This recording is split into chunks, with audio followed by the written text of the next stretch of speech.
Welcome to the Biz Bash podcast, where we make biz strategy a piece of cake. I'm Elizabeth. And I'm Cami, but you might know us better as Eliza Ann Calligraphy and Cami Monet. We want to help you, our fellow stationers, artists, and calligraphers, confidently build a profitable and personality-driven creative biz. We're here to share our honest-to-goodness advice and actionable strategies for ambitious artists. So put on your party hat, quit being a procrastinator gator, and let's get this party started. Hello, everyone. Welcome back to the Biz Birthday Bash podcast. We are so excited to have a guest with us here today to talk all about finance and how ignoring your numbers is actually not a strategy, y'all. I know, might be shocking to some, but Danielle Hayden of Kickstart Accounting is here with us today to get you right on track and to help you be a little less fearful about your numbers. So without further ado, Danielle, welcome to the show. We're so excited to have you with us. Thank you so much for having me. I love this. I love your show. So thank you. Our audience is going to love this whole conversation because we get so many questions about finance and numbers and accounting, and we're not experts in that. So we're so glad we have you on to kind of just clear the air on everything. But can you just give everyone a quick little intro about who you are and what you do? Yeah, absolutely. So I co-own a company called Kickstart Accounting. Entrepreneurs hire us to help them with their numbers, all things accounting. So we mainly do that through bookkeeping, helping people understand their financials, learning how to make data-driven decisions. As entrepreneurs, we all lead with our hearts and our energy, and we help people balance that energy with data and statistics, and really setting entrepreneurs apart to help them grow and understand their business in a way that they never thought possible. I am so fortunate to be able to do what I do. There's nothing more rewarding than watching entrepreneurs just succeed in their businesses and shine in their light. I really feel like I'm just a mentor on an entrepreneurial journey, helping everybody get to, their shining star. Perfect. Absolutely love that. So have you always been in accounting? And if not, tell us a little bit about your journey founding Kickstart Accounting. You said you co-own it with someone, and just how you got here, because we're always really interested in other entrepreneurs' paths to their current position, because it tends to be a bit of a roller coaster, I know. Yeah. I don't think I've ever heard anyone have like a straight line story. Right? Yes. So I did not start off as an accountant. I actually started off as a hairdresser. So I worked in several different salons and spas, but I had a knack for numbers. So when I worked in those salons, I loved looking at, okay, how many haircuts do I need to do? How many colors do I need to do? How many highlights do I need to do? How many pedicures or facials do I need to get in order to reach the next commission structure? And then when I became a manager of the salon, okay, what does each member of my team need to do in order for us to be the top store? And, it was always numbers focused. I didn't realize it at the time that I had a knack for that. I loved what I did. However, I was going to school for business management. I wanted to open up my own hair salon eventually. And I decided to take this internship in accounting. And that's actually where I met my business partner. We interned down at the Cleveland Indians, the baseball team here in Cleveland, Ohio. And I absolutely fell in love with the accounting process. I know that sounds crazy. That's totally crazy. But it was so black and white and clear and quiet, and I just fell in love with the process. From there, I switched majors, and within a few years, was full send into my accounting career. A little bit of a different path for the most accountants. I knew I didn't want to do tax. I knew I loved the business side of accounting. So in accounting terms, in the accounting world, that's called corporate accounting. So I went into what we call corporate accounting, where I went into mid-sized businesses and I worked in their accounting department, helping them with their accounting processes, and then ultimately became a CFO, where I grew the strategy part of the business. All of that was just like every single step of that journey was just perfectly aligning me to do what I do today. Like as I'm repeating those steps, I'm like, gosh, it really is like, wow, I use that experience in the salon and those metrics to help other businesses use that in their business.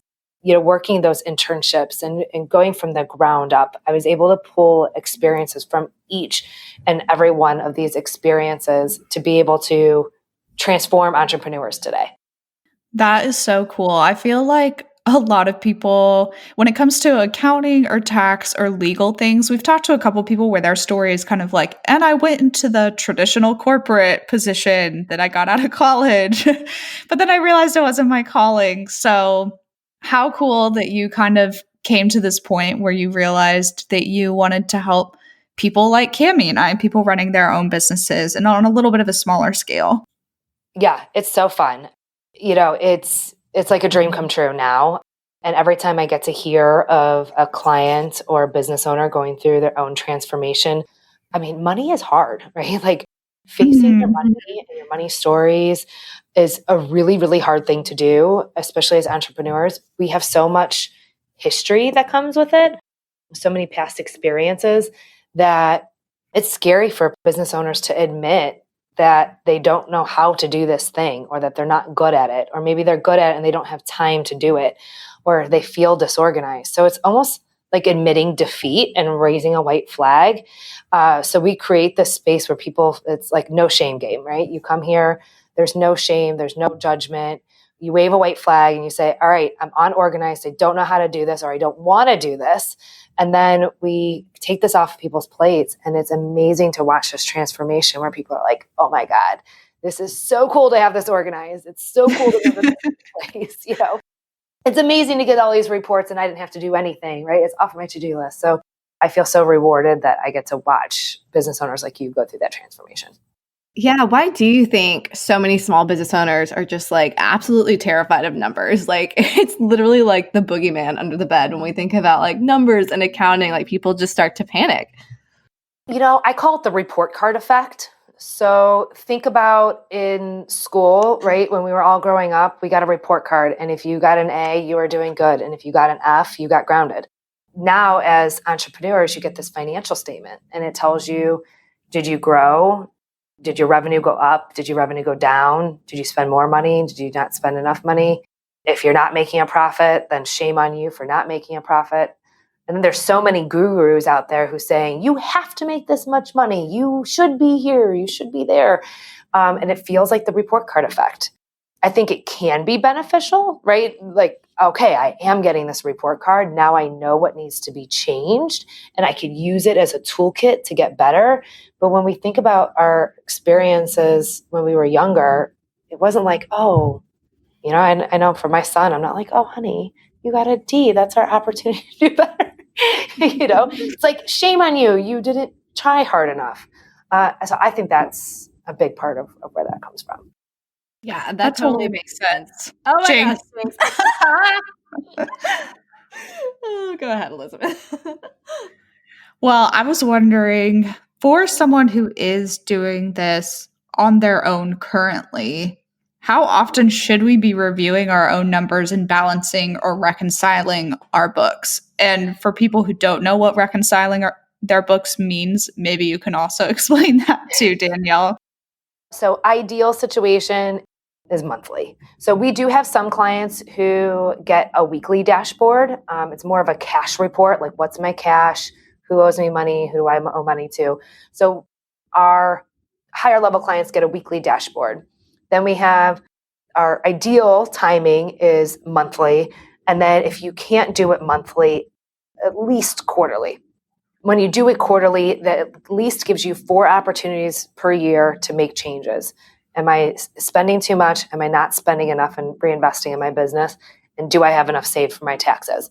And then make any changes to your spending to take advantage of the tax opportunities. So monthly or quarterly. For anybody who's not familiar with the term reconcile or looking at numbers at all, right? Like a lot of people say to me, well, what the hell does looking at my numbers mean, right? I don't even know what that means. in your accounting profile, if in your accounting software, there's a ton of them out there. There's Xero, QuickBooks, Wave.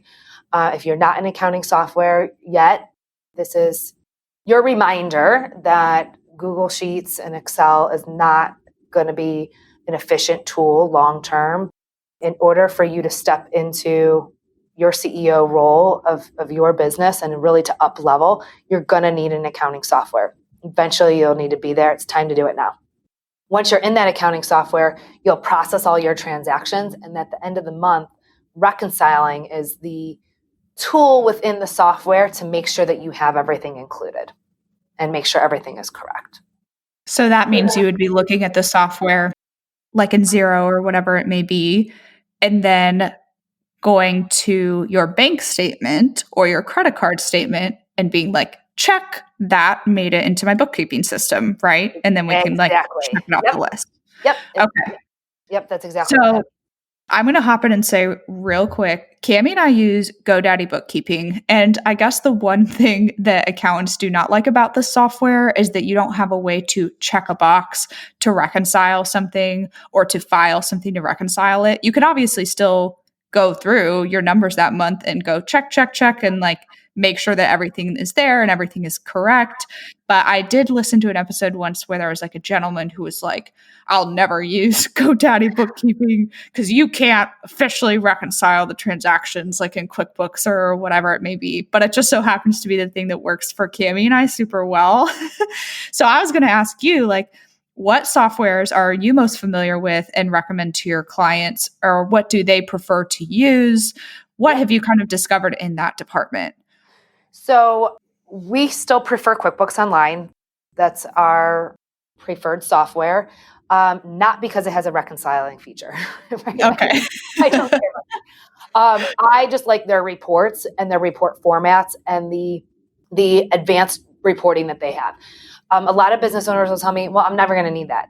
You are going to need it. You know, it might be outside of your view right now, but I believe that every single one of my clients has the ability to really grow and scale their business. And eventually they're going to be glad that they have all that historical data in the system in 2, 3, 5, 10 years. They can say, hey, can you run a report for the last 5 years? And QuickBooks can handle that type of reporting. So that's why I like QuickBooks. However, we have a lot of clients in Xero, and that's the same thing as GoDaddy, where they don't have a reconciling feature. But what we do for those clients is we still get their PDF statements at the end of the month, and we say, all right, does the bank balance match the book balance, the balance in Xero? And then Xero does have its own set of reports.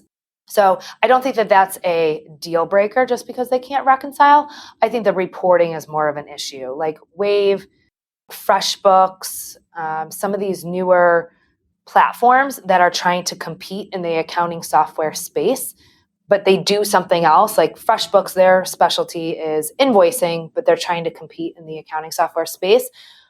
They just don't have all the reporting features that a system like QuickBooks has.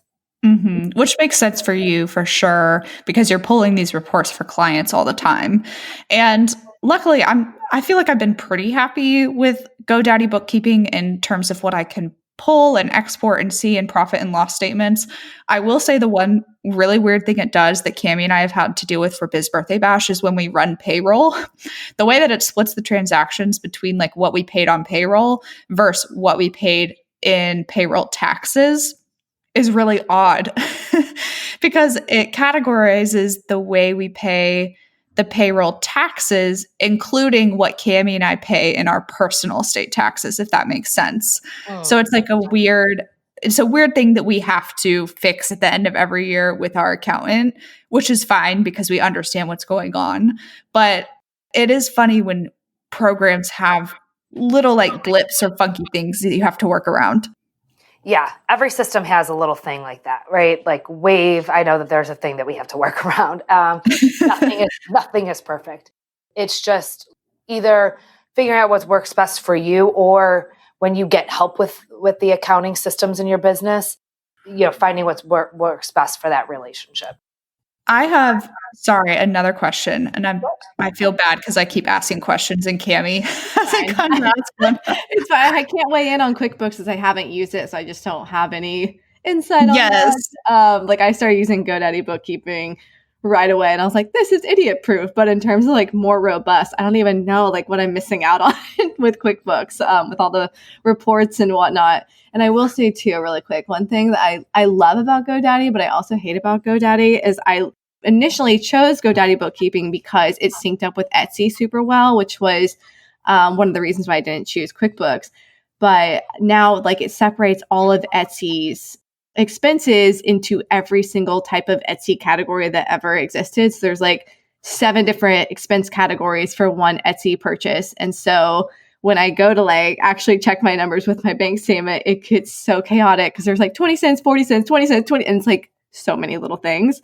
So I don't know if you have any advice on if I should like turn that part off, Danielle, or if you have any insight on that at all, if you've worked with Etsy sellers, because there's so many different categories of expenses from Etsy. Yeah, so Etsy can be pretty overwhelming. And so what we usually do with our Etsy clients is there's so many syncing capabilities with the different accounting software, and they all do it a little bit differently. So I can't say in this software, turn this on or turn this off. However, what we normally do is turn off the sync and then export the information from Etsy and import it into QuickBooks. Okay. It's our way of being able to control what goes in the system. The syncing is great, right? Like there's so many different, like Square and Stripe and Etsy and all these different systems have a sync to them. But sometimes we find that it can create errors within the accounting system. And then you end up with like weird journal entries at the end of random years because you don't know what happened.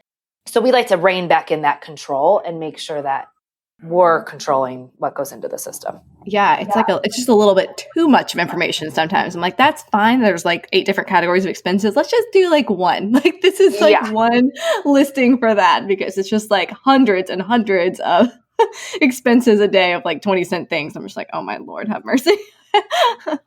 Yeah, my question that I was going to ask anyways was that a lot of people really, really stress about the capability of syncing Stripe specifically because there's so many transaction fees that come through Stripe.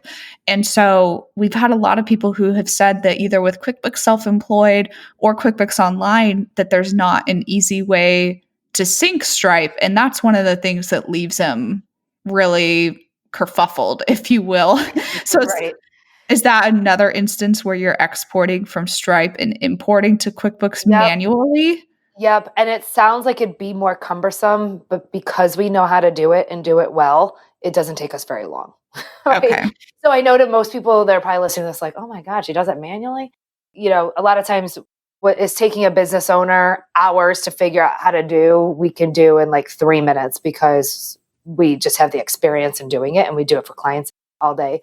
So I don't want to tell everyone go spend, 10 hours trying to figure out how to export and import, but it will give you greater control of what's going into your system. Yes, for sure. That was like my biggest pet peeve with QuickBooks Self-Employed.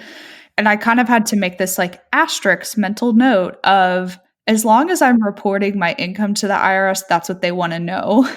Like if I'm missing like my like Stripe fees or things like that are being taken out, as long as my bank account is showing what I'm making from Stripe, like net, that was like my mental workaround for it because I was like, the IRS wants to know my profit, whether or not that's right from a bookkeeping standard, which like in theory it's not. That's what I had to keep telling myself because I was so stressed about not being able to be like, oh, well, for this $100 purchase, the fee was like $3. Okay, so that's like net of 97. And I was like, at the end of the day, Elizabeth, just tell the IRS you made $97. Like that's what they want to know. Like right. Even in those like few years where QuickBooks Self-Employed, like my syncing for Stripe wasn't perfect. That was like my workaround for it. But luckily GoDaddy for Cami and I now does sync with Stripe. And that was like a huge lifesaver because that is the payment processor we use all the time. So it works really well for us. But it is funny talking about this because it's the same as like a preference for web hosting or anything else you do in life. Like there's a million bookkeeping things. So fun times. Yeah. It's all just a recommendation, right? I mean, like who are you going to use for email marketing? Who are you going to use for, your website, all of those things that you could be in decision overwhelm. Usually I like to say, I know I can't do everything as a business owner. So who do I plan on working with to help me manage this task, and then go to them to ask for the suggestions, because ultimately I'm going to want their help managing it. So where am I going to go to get help? And then that's where I'm finding the best software, because I know that I can't do everything in my business. Yes, exactly. And that is a perfect segue into my next question. That's not on our list, but I'm asking it anyway, because I think one of the things we get hung up on as small business owners or entrepreneurs is that we don't know what like the process of hiring a bookkeeper, what it looks like and what actually like happens with that. Like if we hired you, do we just give you all of our logins for all of our stuff? And like, what does that actually look like when you're working with a client, and what do they really get out of it? Yeah. Gosh, I love that question. That's a great question, actually. Yeah, that's awesome. So it depends on where you're at in your journey as an entrepreneur. So I'll give you an example of a client we just took on this week. So she had been in business, newer business, about 2 years. Her first year, she just filed her taxes with her bank statements, right? She kind of just made do with some manual Excel sheets. So year 2, she came to us and said, look, it was on my to-do list at the beginning of the year to get a bookkeeping system. I never did it, right? What do I do now? Because I have to file my 2020 taxes. So we go backwards and we do what's called a catch-up. So our first step when we work with somebody is we set up a chart of accounts in QuickBooks. We give them access to their account. However, 90% of our clients don't even log in. People are like, oh no, you use QuickBooks. I'm like, you never have to log in. They're like, okay, well then use whatever you want.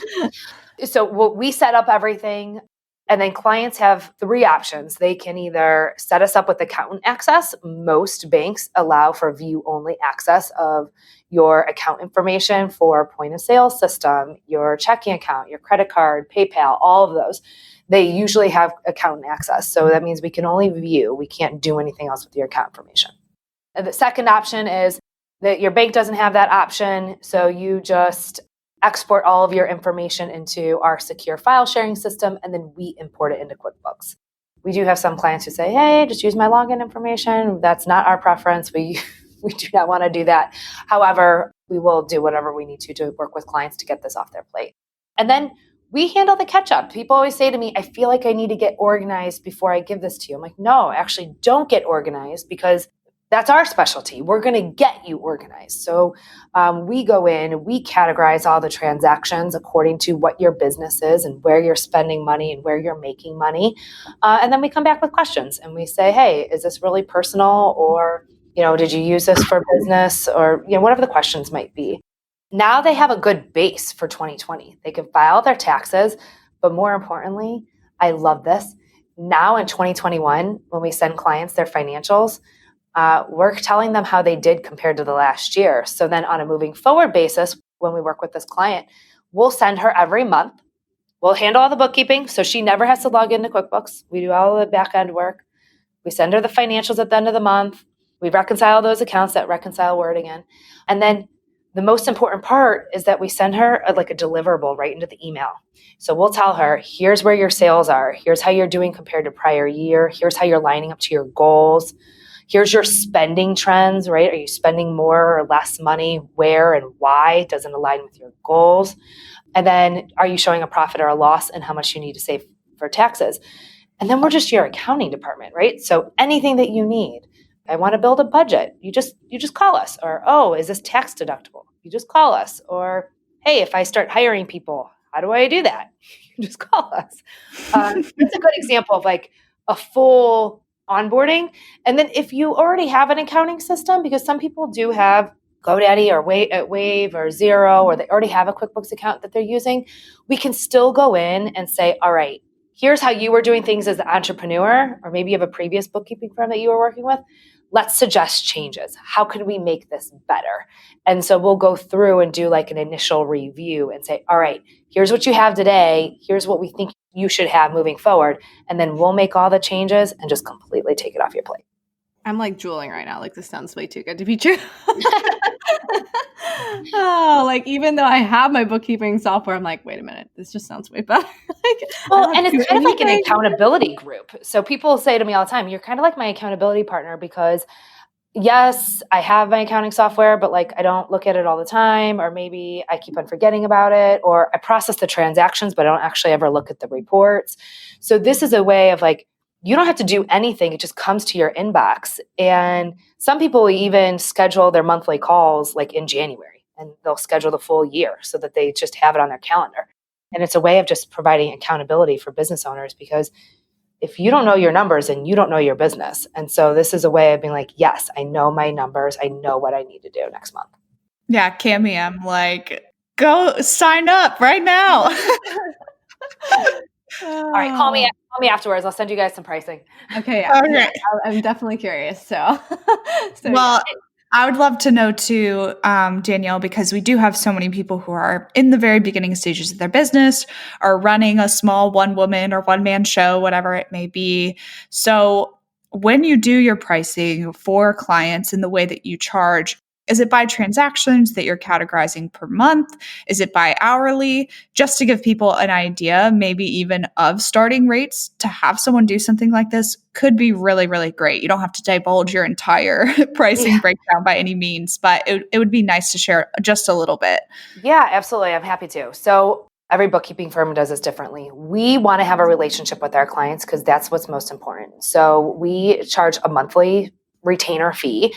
There's no hourly fees. We want you to actually call us and email us, and you're not going to do that if you feel like there's a ticking clock behind you. I know I don't call my attorney. And then, so we have that initial either catch up or setup fee at the beginning. And then we have pricing for clients who have revenue under 100,000. And then we have pricing for clients from 100,000 to about 300,000, and then 300,000 to 750,000.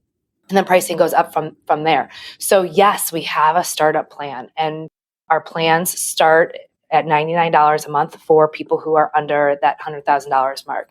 So it's more affordable than you think. I think about some of the software I purchased at the beginning of my business. And, this is something that you can't, we want to be able to meet entrepreneurs and startups where you're at, because I know if you have this information, then we can get you to the next level, and then we just grow together. That is honestly so great to hear, because I just had like little fireworks go off in my head, because I was like, $100 a month for someone to take everything off your plate. I'm like, oh my gosh, people shouldn't just walk. They should literally run to hire you guys immediately. That is like the best money spent ever. I agree. Yeah. Oh my goodness. I'm freaking out right now. Okay. I'm going to definitely be contacting you, Danielle. Oh my gosh. But I'm like embarrassed. What if I have mistakes? So you're going to know? Oh my God. It's fine. No. Okay. So I'm glad you just said that about being embarrassed. Okay. So here's the best part about the culture that I've created in my firm. So I do have a team of bookkeepers who work with me, and we have worked really, really hard to create a culture where there's no shame game, right? There's no judgment. We have seen it all. My team has seen it all. We are like big mama bear arms around our clients. It does not matter how much you're a mess, how much you screwed up, how much you didn't do, how unorganized you are. I had one client who came to me like, please, God, do not judge me for how much I eat Dunkin' Donuts. Like it does not matter. Just no shame game here. So I'll tell you, the first year of our business, now I have my master's degree, I'm a CPA and a business owner. First year in our business, my business partner and I said, let's not do our own taxes. Let's like have somebody else do them so that we know that there's like a double check here.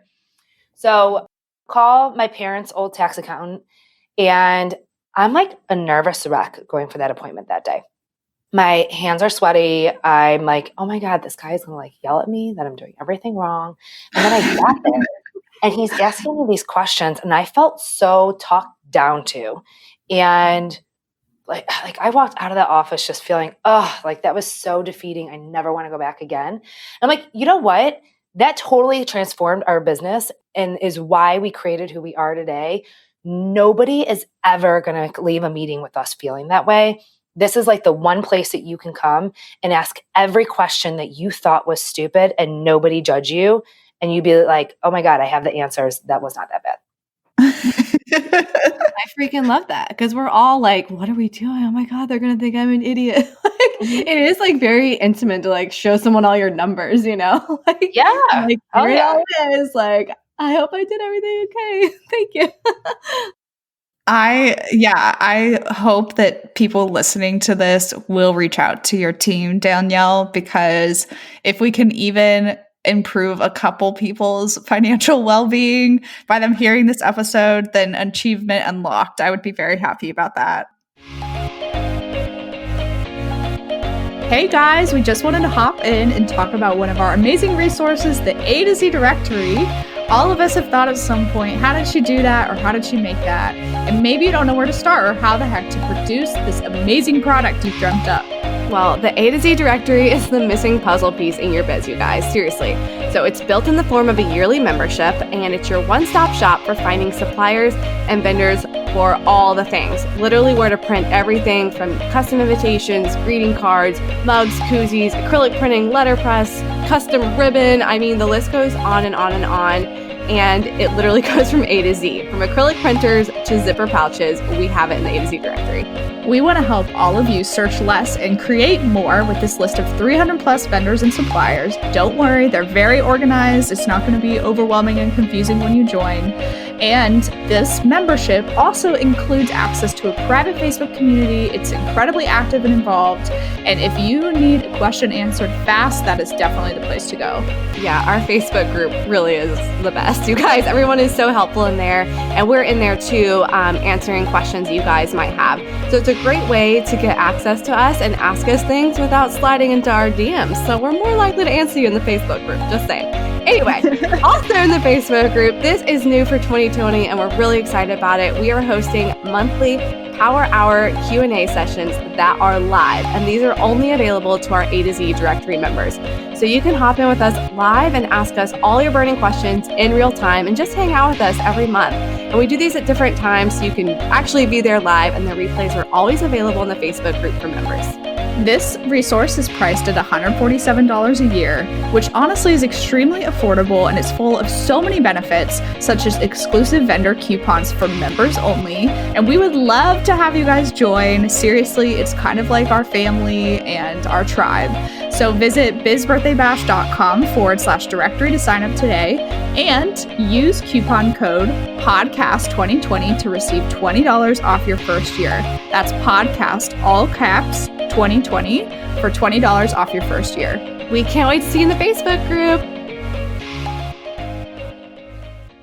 So since we're talking a little bit about mindset and shame and fear around money, let's switch gears and talk a bit about having a positive money mindset. So how does this impact a business owner's success on a day-to-day basis? Can mindset around money be a downfall when it comes to management within your business?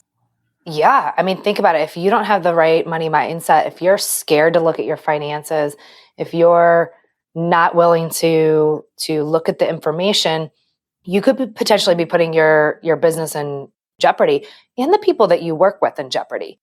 We worked with a client a few years ago who she had decided to launch a new service. And in order for her to have that service, she needed to bring on several other contractors. They would give her an upfront quote, and then she was like the head person, right? She was the person bringing in the clients. And so she was the one billing the client, collecting the money from the client, but then she was paying the contractors. Super successful. If you only looked at her point of sale system, she was killing it. She had like quadrupled her revenue, and we're seeing income that she has never seen before. However, because we were sending her financials at the end of every month, she was seeing that her expenses were going up and her credit card balances were going up, and she had less and less cash. Well, what was happening was that the contractors were going over their hours. Not her fault, not the contractor's fault, just natural going over scope. But so she launched that in January, and she decided in August that she was closing that service line. She's like, had I not been looking at my numbers, Had I not known that this was draining me financially, I potentially would have kept on going for years and put my family in harm's way because I was taking on so much debt. So she was able to approach this with confidence, right? When she wrote that email saying she was closing that service line, she did it with confidence and a positive money mindset because she knew that she was going to go back to concentrating on the profitable service lines in her business and that was going to be the growth of her business, not taking on something that had high gross revenue but very low profit. That is perfect. Thank you for such a clear and concise example. Yeah, I mean, I think too, like we always see like the big numbers are making so much money, but like the big number that really matters is like the profit at the end of the day. So, I mean, your numbers don't lie. Elizabeth and I talk about that all the time. Like numbers don't lie. And it can be like, you know, a little bit of a wake up call when you're going through and be like, oh, I worked so hard on this. I thought I was making all this money, but with all the expenses attached to it, it's not even profitable. So why am I doing this? And it just helps you like actually shape the trajectory of your business and what it looks like, what things you need to cut out. Like it just helps so much to actually know what's going on. Yeah. You know, it's hard for me to be like, you know, on the online space and I see all these people posting, you know, 6-figure this, 6-figure that, and not talking about profitability or talking about intentionally planning your expenses. So we have clients who do plan a loss, right? We're doing this super fun exercise with clients right now. Kind of a corporate-y term, but it's called the budget process. Also maybe called just 12-month plan. But it's planning out what your revenue is and your expenses. So I'm not talking about goal setting. I'm talking about planning your numbers. And this process allows you to step back and say, I might plan for a loss this year. We had a client last year who she knew that she was going to double down and invest in her business because she really wanted to grow top line revenue. And then she wanted to ride that wave of momentum. So this was when you could still go to live events. So she was attending lots of conferences and she was doing a ton of in-person events. She had put money in redoing her website, putting out an e-commerce store, doing Facebook ads, hiring contractors. She planned to invest and she knew that she wasn't going to make it back tomorrow. But in 2020, my goodness, we watched her soar. We knew that she had a loss in 2019, but we knew it was because she was investing in strategies. And then in 2020, we got to watch the success of those strategies. So I'm not saying do every single strategy at one time, but if you can plan where you're going to spend money and then monitor the progress of that expense, then you can plan to lose or plan to profit intentionally. That's mind-blowing to me. And it is such a good segue to this next thing that we were going to ask you about whether or not business owners should strive to run a business debt-free. And when not, should we be borrowing money to help our business grow? So I feel like this goes hand in hand a little bit with or even just like a loss, right? Reinvesting your money into your business, like borrowing money, reinvesting money, just basically not profiting it. Yeah. You know, it's interesting. I had a few clients who read the Dave Ramsey book. And so I recently read it and he believes in no debt whatsoever. And I kept on going through the book thinking, gosh, I agree with 90% of what you're saying, except for debt. I think it's okay. You know, for me, I think there's a risk return. I think that you have to, you know, again, plan the investment. Why are you taking on the debt? Why don't you have enough cash? If you take on that debt, how, you know, when can you expect to pay it back and have a return? I think the one thing that 2020 has taught us all is that we need to have some cash reserves. So I think that we should all strive to have 3 to 6 months worth of expenses. So run your profit and loss statement for the last 12 months.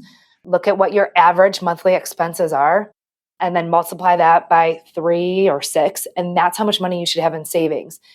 If you have that much money in savings and then you want to invest in something, I think it's perfectly fine to take on that debt.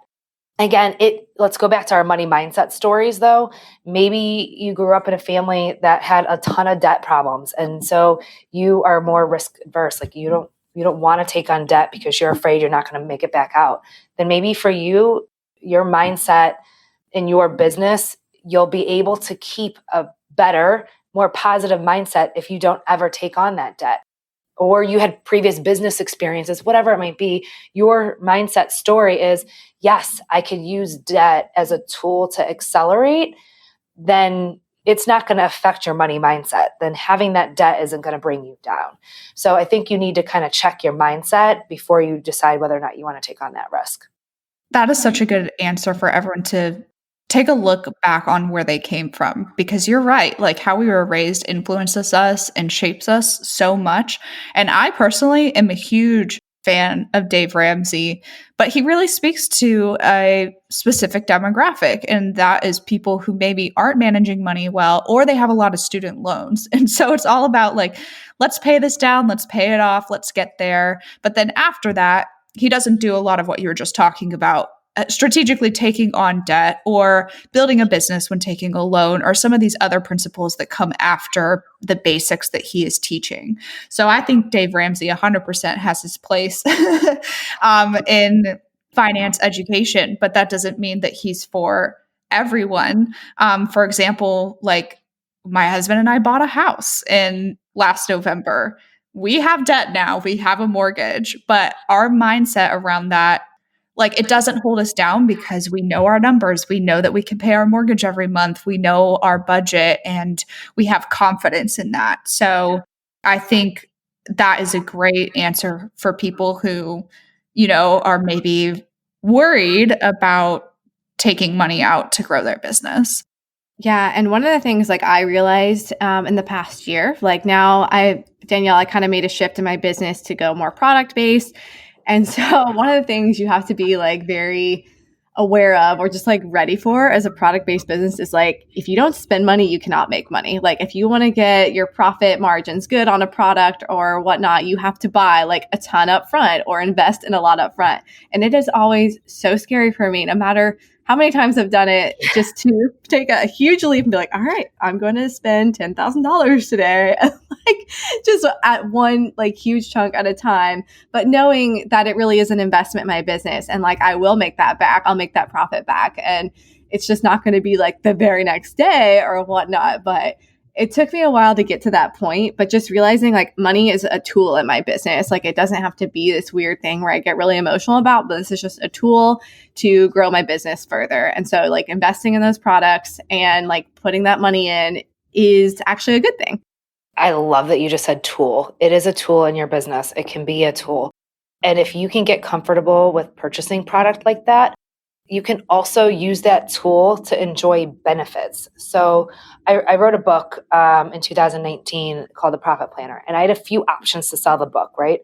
Amazon, Etsy, my own website, or I could have it drop shipped, right? I could have somebody else produce the book every time somebody bought one.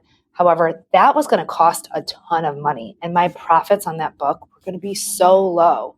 Or I could take a leap of faith and buy the books up front and have them here and sell them on my website. And so if you can learn to say, all right, I'm going to take a leap of faith and know that this is going to work because I want to enjoy a better profit margin in my business.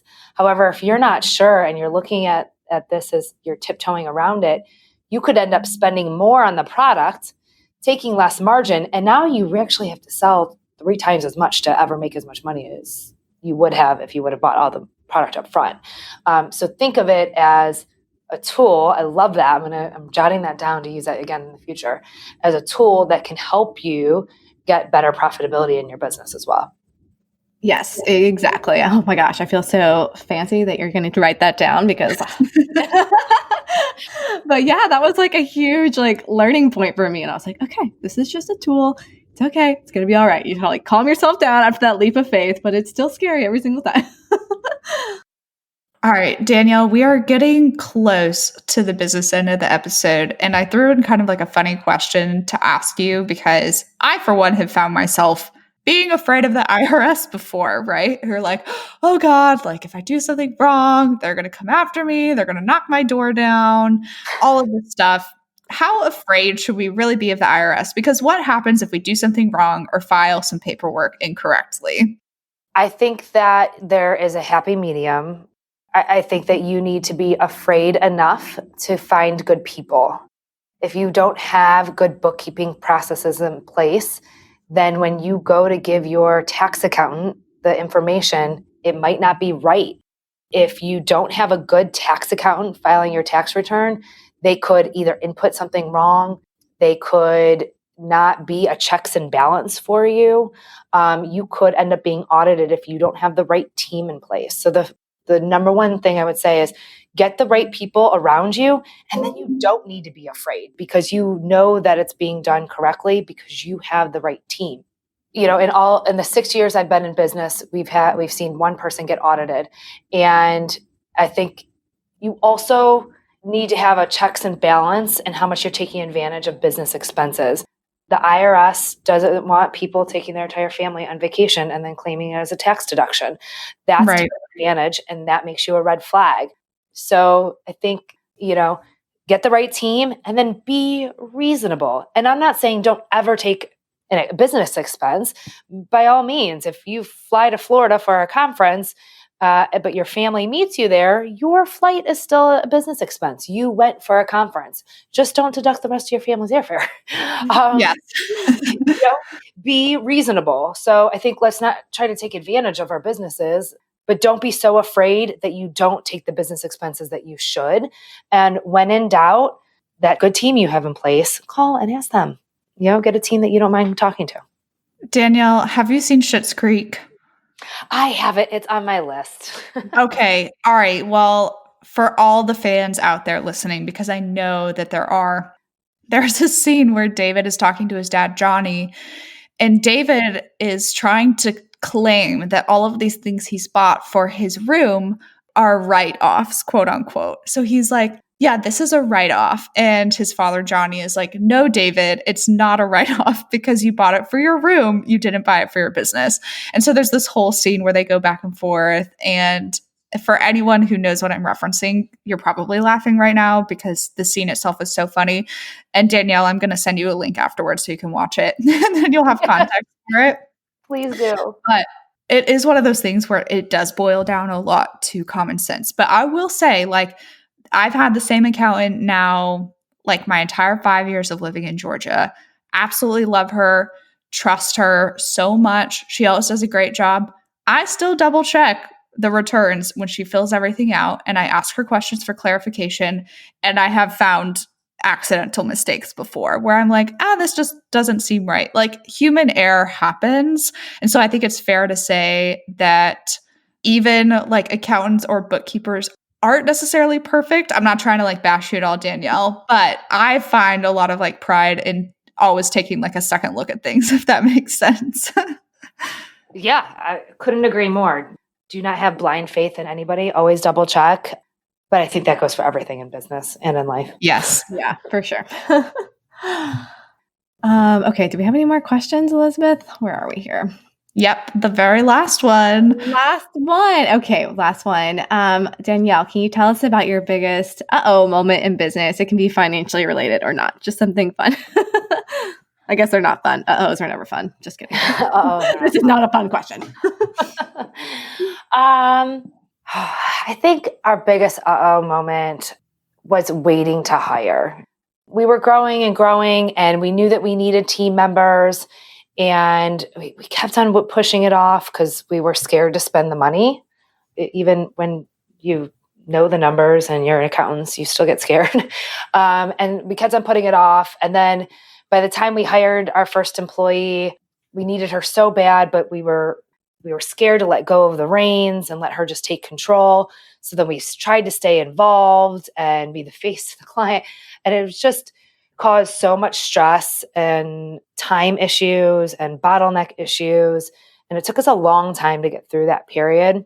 And I think really actually hindered our growth at the beginning of our firm. Getting out of the way of our team has been the best thing that we've ever done. I'm so proud of the team that we have today. And I encourage them to up level now and be with clients and grow and succeed. And I my moment was waiting to get there and not doing that sooner. Yeah, that's a great one. I know Elizabeth right now is like, see, Cammie, you need to hire somebody. I know she's All going right, to see, say. Cammie? I know. I know, but I'm totally right there with you because I'm like at this turning point in my business where I'm like, okay, I really need to bring someone in. And you know what my biggest hang up is, Danielle? Is I'm like, my office is out of my home. I have a whole studio here. I'm like, I just don't want someone in my house all the time because I'm like chilling with no pants on. I'm like, if someone's here, like it Oh, that's changes the whole dynamic. Like my husband and I both work from home. So it's just like, a party all the time. I'm like, oh my goodness, now I got to bring someone into that. So they got to like get along with both me and my husband. Anyway, I just make a lot of excuses, but that's an excuse. And yeah. can they do any of it at home? So our entire workforce is remote. So I work out of my home office. Our entire team works out of their homes.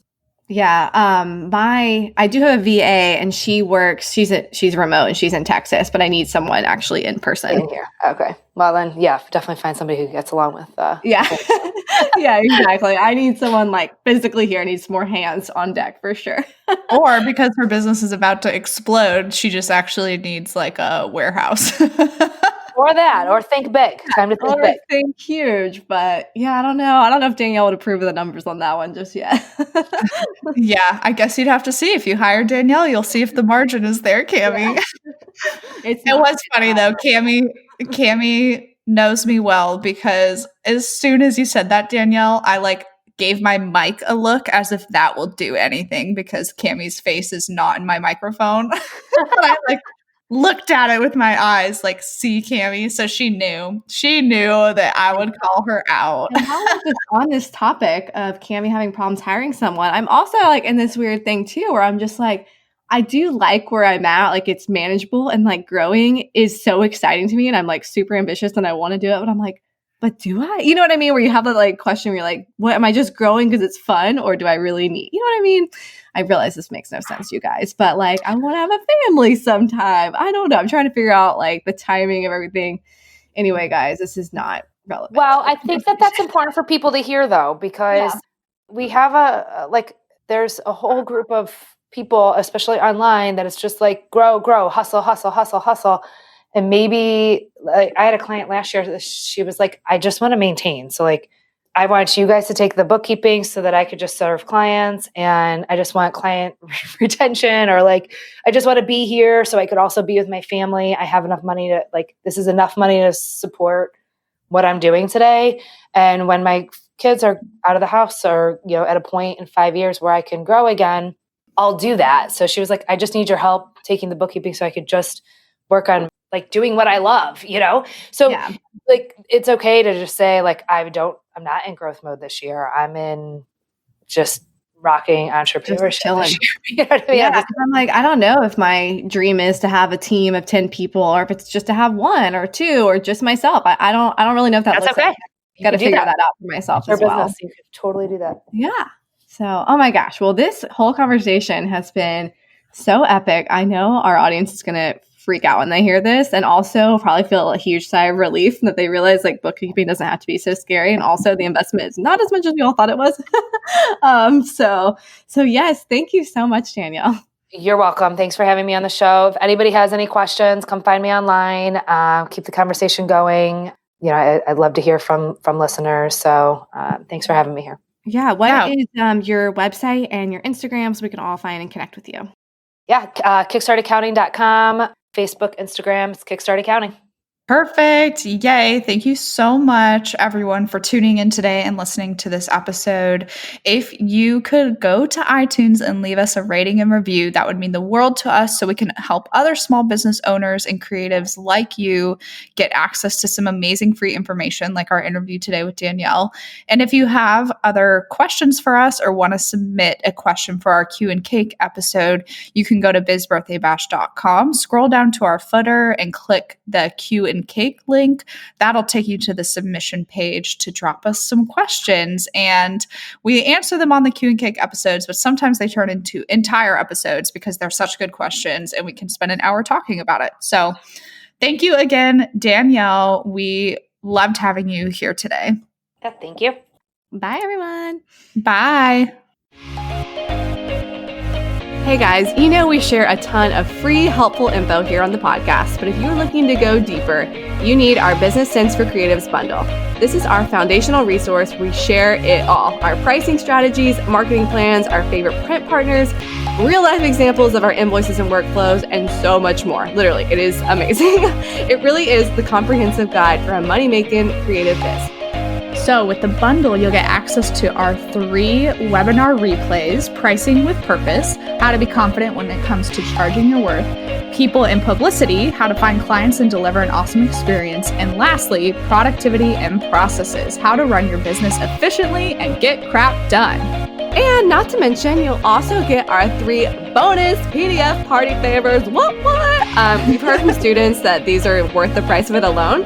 So the party favors are pricing FAQs, the SEO cheat sheet, and a mini favorite vendors guide to get you started on where to print invitations. So just to clarify, that is not only 3 awesome video recordings, but 3 bonus PDFs as well that support the content from the videos. So I think it's a pretty good deal. Totally. It's the best deal out there. And you have lifetime access to it, which also adds to the whole value. So woohoo! Don't take it from us though. Take it from the hundreds of students who have learned from the bundle and have said that these were the best, most real, and informative webinars that they've ever watched. We've seen students double their prices after watching these and totally skyrocket their businesses. This is our roadmap of how we got to where we are today, so skip the mistakes and speed bumps, doing it the slow way, and let us put you on the fast track to running a creative biz like a boss and pricing for profit and not just pay. And the best part, this resource is less than $100. Seriously, y'all, it's only $97 and it's so worth that price and much more. So go to bizbirthdaybash.com/bundle to purchase it today.